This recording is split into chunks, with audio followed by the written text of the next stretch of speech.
Welcome to our CBS News New York special. Mayor Adams, the first 100 days. Political reporter Marcia Kramer sits down for an exclusive one-on-one interview with the mayor ahead of his first 100 days in office. And no topic off limits. From COVID to scandals, we reflect his job performance amid increased gun violence and his expectation for the next 100 days. This is an interview because you are now approaching your first 100 days in office.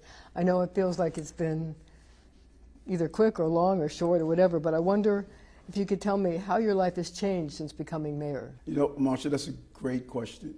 And it has not, believe it or not. It hasn't changed? It has not. Not at all? No, not at all. I have been doing this for so long. And think about it for a moment.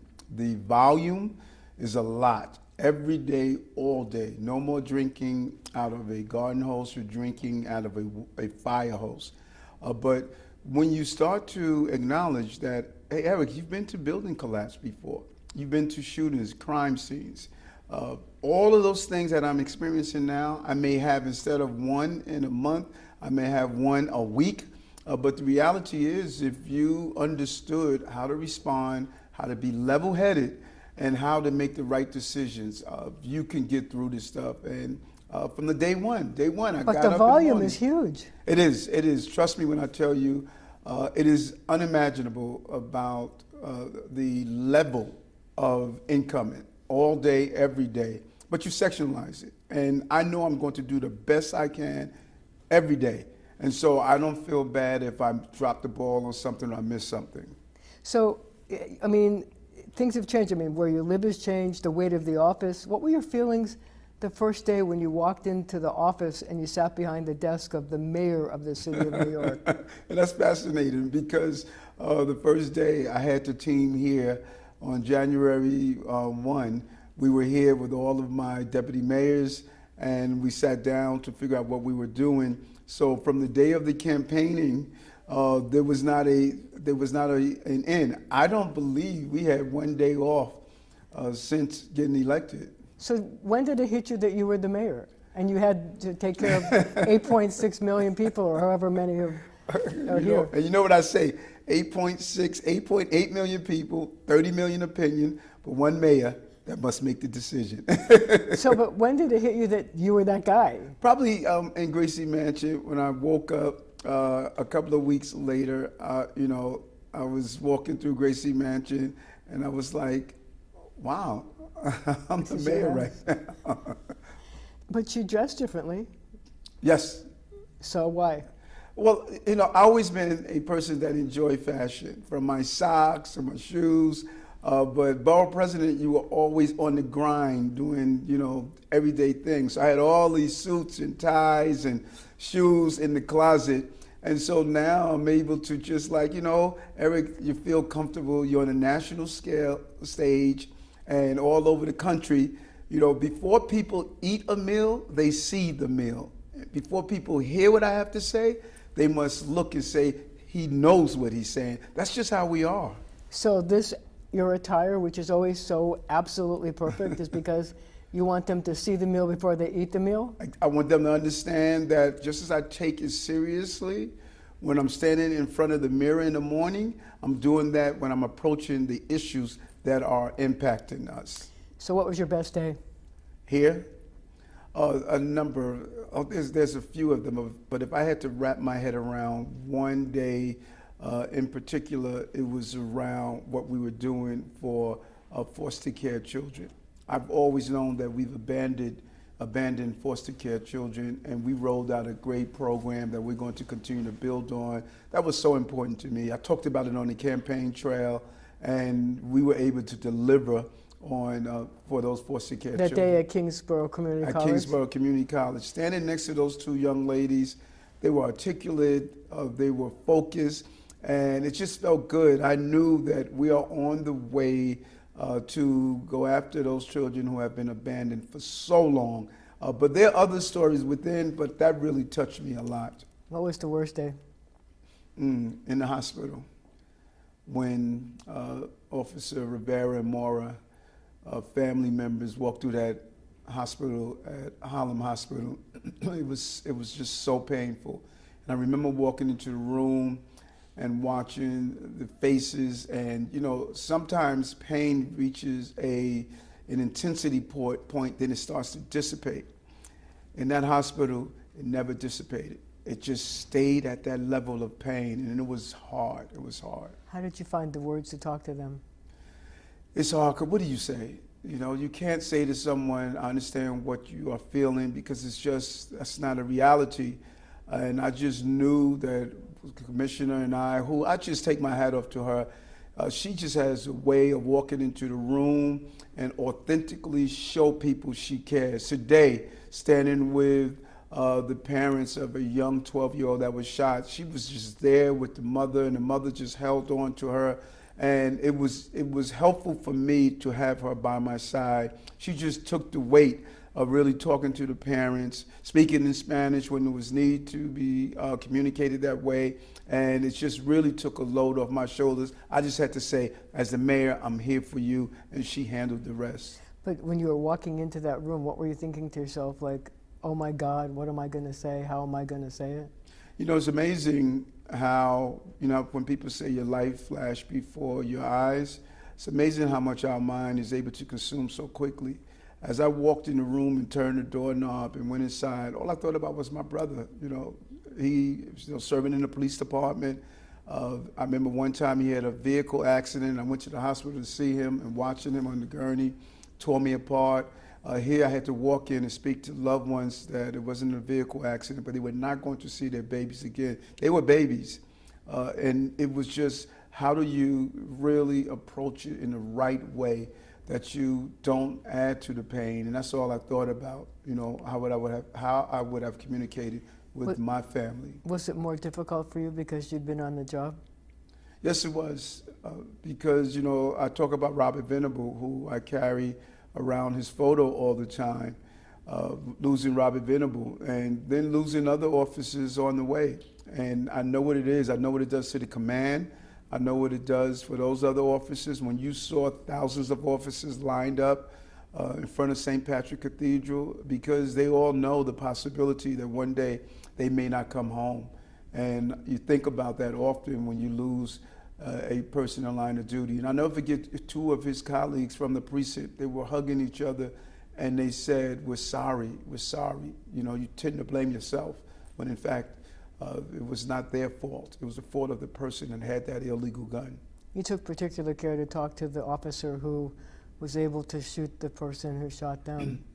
He's a real hero. He's a real hero. I went out to his home in Queens, and the subtext of the story is something that we ignored. Those officers were first and second generation New Yorkers, and they determined to place themselves in a line of fire. And the officer who stopped this gunman, if he was allowed to continue the pathway, we could have lost so many more officers who came inside the apartment, people on the street, the family members. And so those officers were heroes, and we need to acknowledge that. So what's the 100 days, your biggest accomplishment? Again, I think it's a number of things. We're getting some real victories in Albany. People believe that we were not going to, but just the earned income tax credit, that's a huge lift for us, putting money back in the pockets of New Yorkers. What we're doing around child care, everyone talked about getting this done. No one was able to do so. We were able to partner with Albany to get it done. Picking the right people for the right team, appointment of Chancellor Banks in the Department of Education, the appointment of Commissioner Sewell, my 5 powerful deputy mayors, you know, Lorraine Grillo, who has a history, Sheena Wright, you know, Deputy Mayor Mira, just the right team we have put together to get it done. So I think building a team, laying the foundation, and then moving forward to put in place real plans. But when you talked about Albany, you didn't talk about bail reform, which is interesting to me because when you actually had to talk to the legislature about bail reform, they were not very nice to you, including Latrice Walker. But yet, though, made it seem that there was going to be no bail reform changes.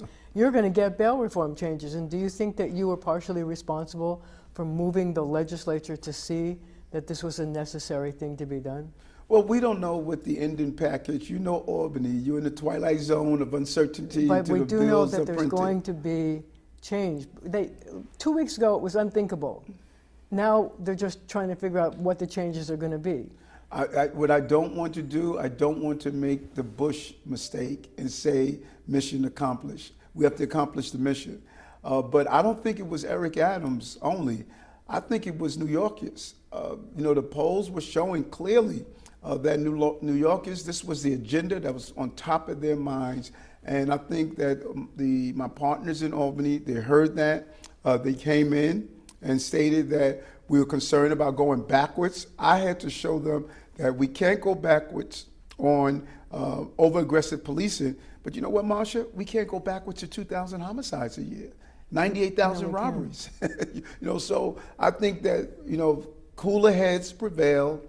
My conversation with Carl Hastie, who I consider to be a friend, my conversation with Andrew Stewart-Cousins, the leader in the Senate, they sat down and they said, let's look at this and let's see how do we come to a meeting of the mind of protecting New Yorkers without allowing the abuse that we saw in the past. And I thank them for that. There are a lot of people that are going to say it's a major accomplishment.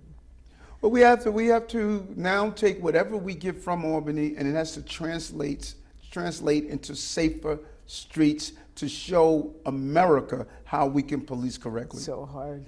There's so many guns. It is. I mean, ghost guns. I mean, it's now the plastic pipeline in addition to the iron pipeline. It's really hard. It really is. And what I must do, Marcia, as the mayor, I must be honest with New Yorkers. This is an FDR moment. I must tell New Yorkers, here are the problems we're facing. And I have to be honest. I have to be honest about unemployment, honest about crime and the proliferation of guns, honest about the failing educational system, honest about housing. But then I must do and say to New Yorkers, here's what we have done. And then we're going to roll out what we're going to do. But what's extremely important is to let New Yorkers know these are difficult times.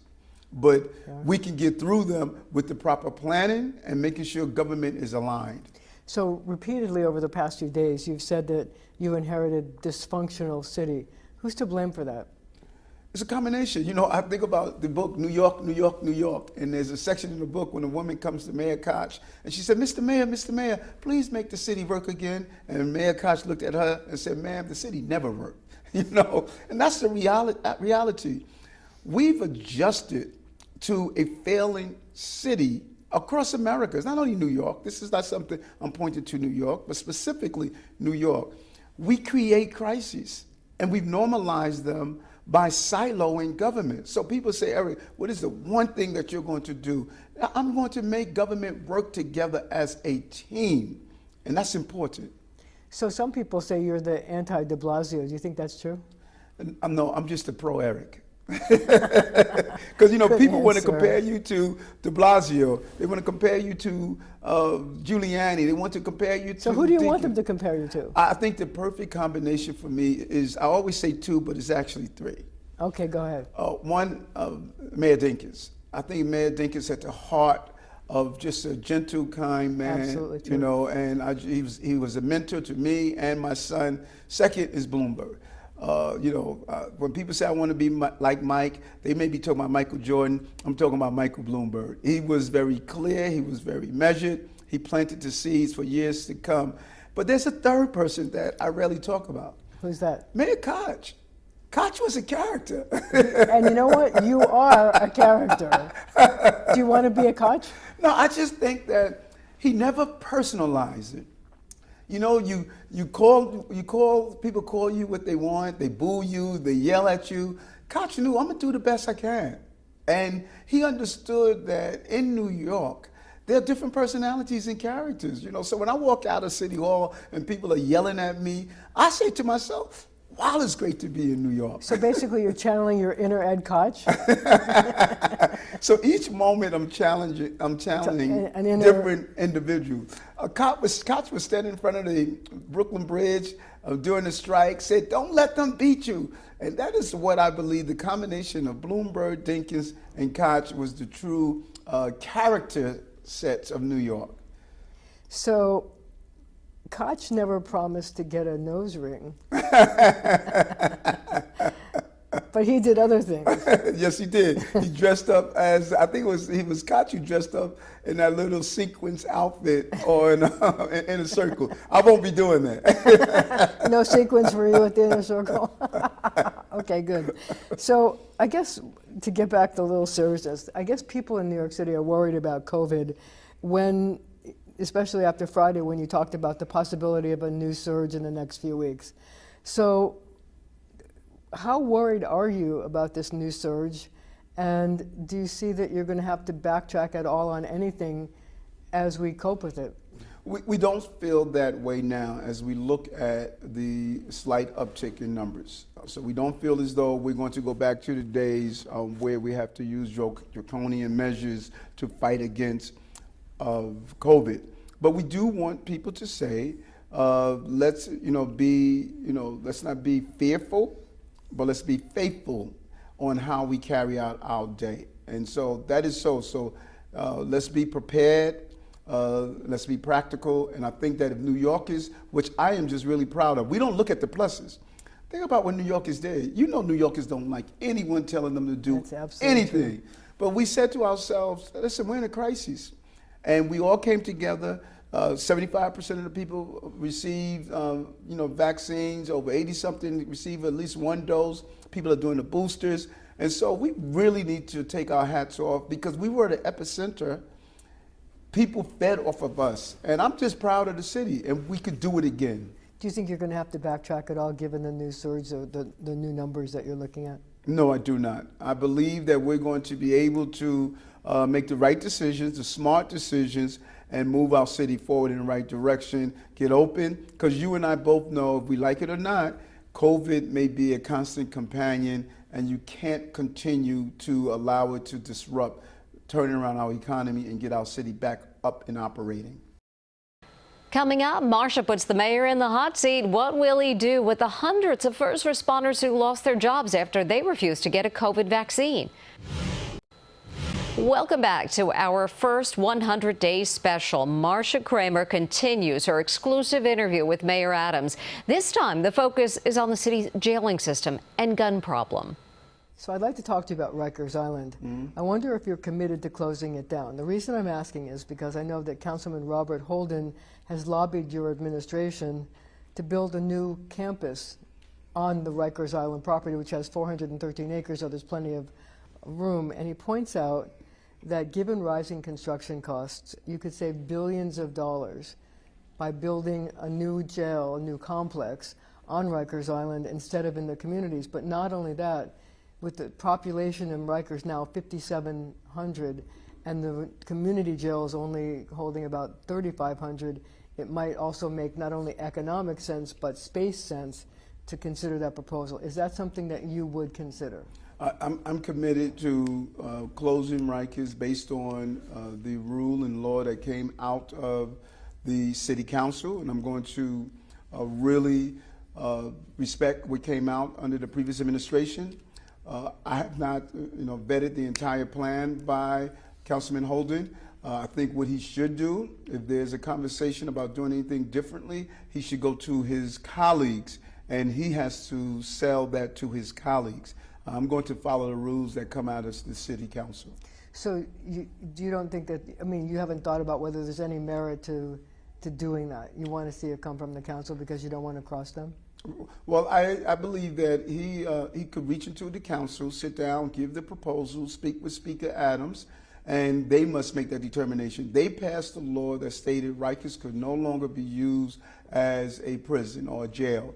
And I'm going to respect Speaker Adams to determine if there's any new direction we're moving in. It must come from the city council. And if they say they want to look at that new direction, where would you be? I would sit down. I consider Speaker Adams to be a partner. We laugh and say we Adams and Adams law firm. So she's a partner. And if she believes there's merit to doing something differently, I would sit down and have a conversation with her. So if the money permits, would you ever consider rehiring some of the 1,400 people who've lost their jobs because they refused to get the COVID vaccine? Because it looks to me like, given the fact that there's about 5,000 others who have asked for exemptions and didn't get them and now are appealing, that you could lose a lot more people, including a large number of police, fire, and emergency service workers. And I wondered if there's any wiggle room, if you had the money, if you would consider rehiring them, and otherwise you're going to have to hire a whole lot more cops and firefighters and things like that. Where are you on that? Well, people should really understand the numbers. The overwhelming number of civil servants and city workers, they complied. Under the second wave that we just saw, we did not lose any firefight. Did not lose any police officers. You're about to. I'm sorry? I think you're about to, because their appeals are now being denied. No, I think that I am hoping that they are smart enough to know that it is imperative to take the vaccine for themselves and their families. And when it comes down to, remember the numbers were high before we got down to that second wave, and the numbers just overnight, people started to take the appropriate action. And listen, if you love law enforcement the way I love law enforcement, if you love being a firefighter the way I know my other brothers and sisters out there that are firefighters, rhetorically, not physically, brothers and sisters, if you love the job, you're not going to allow a COVID shot to get in the way. And countless number of men and women, we all had to go beyond our fears. That's what it took. There's no joy. I hate needles, but I knew, Eric, you got to lead from the front. If you're asking everyone else to do it, you have to do it. And that's what I did. And I think others will as well. So you're asking them to change their mind? Yes, I am. What's on tap for the next 100 days? Combination. Mr. Get Stuff Done. GSD, we love that, and that's Lorraine Grillo's letter, because she's the original Get Stuff Done. So the goal is, in a few days, we're going to do our 100-day speech, and we're going to lay out the real state of our city, because New Yorkers must know, something my mother used to do when she'll sit down and say, this is how much money we come in have in the house, this is what it's going to come to run the house, so when we go without, you'll have a full understanding. So we're going to give New Yorkers a full understanding of what we're up against. Then we're going to lay out what we have done thus far, which I'm extremely proud of, and then what we're going to do. And so give me a taste of what you're going to do. Well, it's a number of things. We're going to build out on a foundation. We're going to use the money from the earned income tax credits. We're going to look at how we could assist in child care, real issues. We're going to continue to lean into making sure that we remove the encampments off our streets, but at the same time, make sure that we give people proper services. And we're inspecting. We're not just doing a one-shot. We are in a constant inspection. Every Sunday, we talk about that. Every Sunday you're going to inspect these camps? Every Sunday, I have a meeting with the entire team to talk about the transit plan and to talk about the encampment plan, to keep people focused. I thought this was like a novel thing. Give people a brochure and say, this is where you can go. Yes, yes. Think about that for a moment. Think about if I had a negative experience somewhere, it doesn't even have to be in a shelter, but anywhere, and you telling me to go back to that negative experience, then I have a picture in my head. So what we're doing now is saying, this is where we're asking you to go. And people will have an opportunity to sit down somewhere, look at it, and say, you know what? I think I may take them up on this. Is this your idea? Yes, it was. A brochure. It's so simple, but yet so... And I'm glad you said that. You know what has been hurting our city? What? We think the answers are in dollars and cents. The answers are in common sense. We've lost our common sense in the city. We think throw money at the problem. That is not the answer to the problem. If the answer was only money, then we would not be spending $38 billion a year in education, yet still 65% of black and brown children not reaching proficiency. We have to have a common sense government, treat taxpayers' dollars like they're our dollars, and we have not done that. So what other ideas like this are you going to pull out of your hat? Well, we have a few, even our anti-gun unit. Think about it. Looking at the mistakes of the past, modifying to come up with well-trained officers. The numbers are impressive on how the number of arrests they have made, the number of guns they have removed off our streets, just getting it right. And the real-time system of our encampment initiative, using our police officers in their sectors, doing a review of their sectors, finding the encampments, feeding into the patrol bureau, who's going to move the operation to go and do the right thing. This is how government should work, and it has not worked that way. Thank you for joining us for this special coverage. Mayor Adams, the first 100 days. I'm Mary Calvi.